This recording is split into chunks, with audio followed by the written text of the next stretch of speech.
훈쌤, 제가 얼마 전에 깜짝 놀랄 만한 이야기를 들었는데요. 제가 아는 분 중에 엄청 얌전하고 말수도 적으신 분이 성인 ADHD 진단을 받았다는 거예요. 그래요. 근데 이렇게 말수가 없고 그런 사람들이 ADHD 진단 받는 게 가능한가요?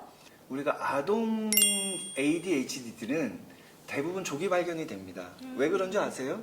왜 그렇죠? 웬만하면 다 과잉 행동이 동반이 돼요. 아. 막 뛰어다니고요. 집중도 못하고 수업 시간에 뭐 가만 앉아있지는 못하거든요. 그쵸. 그러니까 학생들하고도 비교가 되고 선생님들이 볼 땐 딱 아는 거예요. 그래서 조기 진단이 되는데 안타깝지만 이 ADHD 질환은 두 가지 유형이거든요. 과잉 행동이 나타나는 유형이 있고 안 나타나는 유형이 있어요. 근데 이런 분들이 성인이 됐을 때 조기 치료 기회도 놓쳤고 그리고 정말 다행히 이제 한 청소년이 되고 고등학생이 되고 성인이 되면서 뇌가 이제 발달하게 되면 또 자연스럽게 치유되는 경우도 있는데 또 일부는 그게 안 되는 분들이 있거든요. 근데 이런 분들이 이제 성인 ADHD 진단을 받는데 그래서 실제로 성인 ADHD 환자분들 중에서는 거의 한 60%, 70%가 과잉 행동은 거의 안 나타나고요. 네. 그냥 조용히 산만합니다. 오, 성인 ADHD라는 진단을 받지 못하고 네. 치료도 받지 못하고 어떻게 낙인이 찍히는 줄 아세요? 어떻게 낙인이 찍히죠? 무능력자로 찍히는 거예요. 쟤는 업무 수행 능력이 떨어져. 네. 쟤는 뭐 일을 잘 못해.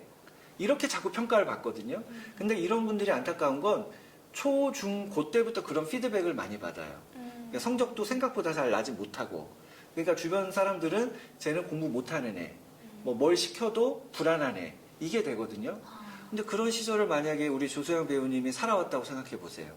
너무 힘들 것 같은데요? 자존감이 얼마나 바닥이겠어요. 그쵸. 완전 바닥이죠, 완전. 그럼요. 그러니까 자신감도 떨어지고 자존감도 떨어지고 그렇기 때문에 뭔가를 일을 맡게 되면 벌써 불안해지고 그쵸, 그쵸. 그러면서 심각한 경우에는 정말 극도로 심한 경우에는 공황장애 증상도 경험할 수 있지만 제일 안타까운 것 중에 하나는 우울증으로 가는 경우가 많아요.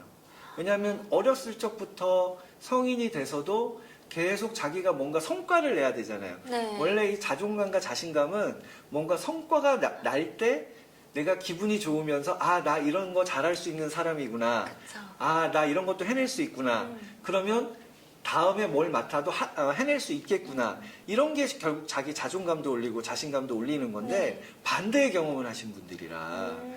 그럼 이제 제일 무서운 게 학습화된 무기력감을 느끼시는 거죠. 나는 뭘 해도 안 됐던 사람이야. 지금도 그래. 그러니까 앞으로 내가 뭘 맡든 내가 어떤 일을 하든 난 잘 해내지 못할 거야. 라는 무기력감을 느끼기 때문에 만성적인 우울감이나 정말 심할 때는 심한 우울증도 느끼게 되죠. 그래서 이 성인 ADHD를 정확히 진단하고 정확히 필요할 땐 치료를 해줘야 되는 가장 중요한 이유가 여기에 있습니다.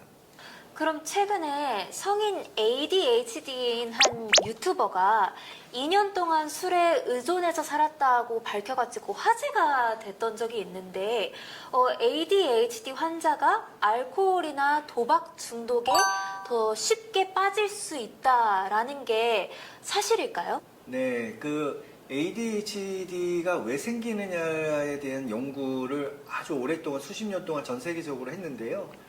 지금 대체적으로 알려진 사실은 이 뇌에 호르몬에 결핍된 현상의 결과다라는 겁니다. 근데 그 호르몬이 뭐냐? 다양한 호르몬이 있지만 그 중에서도 대표적으로 이 도파민이라는 호르몬이 결핍돼서 나타나더라. 그래서 치료제도 그렇게 개발이 되고 있습니다. 근데 이 도파민이라는 호르몬이 부족하니까 뭐 집중력도 떨어지고 과잉 행동도 나타난다고 볼 수 있지만 이 도파민은 또 하나의 효과가요. 우리가 정말 기분 좋은 카타르시스를 느낄 때 나오는 호르몬이 도파민입니다.